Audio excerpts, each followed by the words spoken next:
Hello friends, welcome to my channel. The topic that I am going to discuss today is active transport across cell membrane. Not all transports of solute across the plasma membrane are downhill. Some charged solute have to be pumped from low concentration to high concentration. In this case, the free energy of transfer is positive, which makes it an uphill, that is, energy requiring process.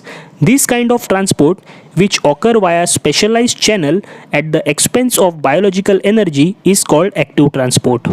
Active transport is one of the most important function of which enable a cell to take up an additional molecule of a substance that is already present in its cytoplasm in higher concentration than in extracellular fluid. It is divided into two types, namely first, primary active transport, and second, secondary active transport. In this video, I am going to discuss primary active transport. But before going into the details of primary active transport, I want you all to understand the schematic representation of various transports across cell membrane. I have already uploaded the video on my YouTube channel. I have mentioned the link of the video in the description, so please go through it. It will help you to understand this topic better. Now let us understand the details of primary active transport.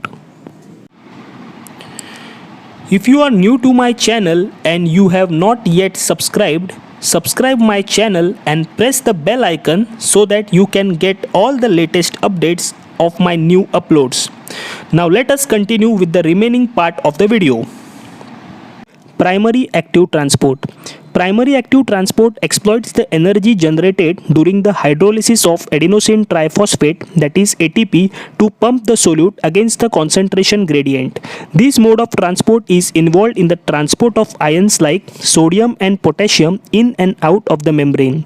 These ions are playing a pivotal role in neurotransmission, maintaining the basal metabolic rate, etc.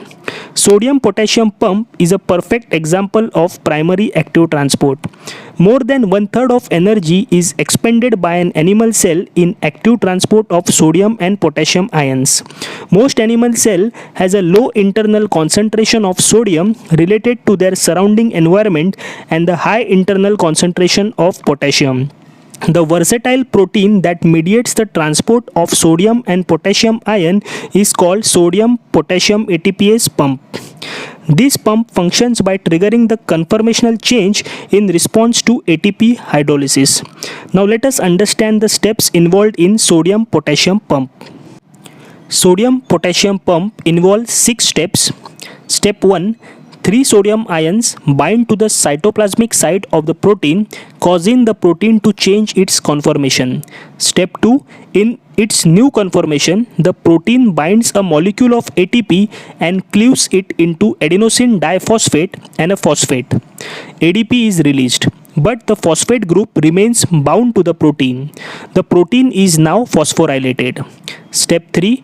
The phosphorylation of the protein induces a second conformational change in the protein. This change translocates the 3 sodium ion across the membrane, so they now face the exterior. In this new conformation, the protein has a low affinity for sodium ion and the 3 bound sodium ion dissociates from the protein and diffuse into the extracellular fluid. Step 4.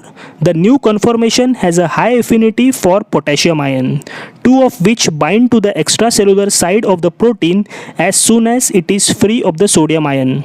Step 5. The binding of the potassium ion causes another conformational change in the protein, this time resulting in the dissociation of the bound phosphate group. Step 6. Freed to the phosphate group, the potassium reverts to its original conformation, exposing the 2 potassium ion to the cytoplasm. This conformation has a low affinity for potassium ion, so the 2 bound potassium ion dissociate from the protein and diffuse into the interior of the cell. The original conformation has a high affinity for sodium ion. When these ions bind, they initiate another cycle. 3 sodium ion leave the cell and 2 potassium ion enter in every cycle.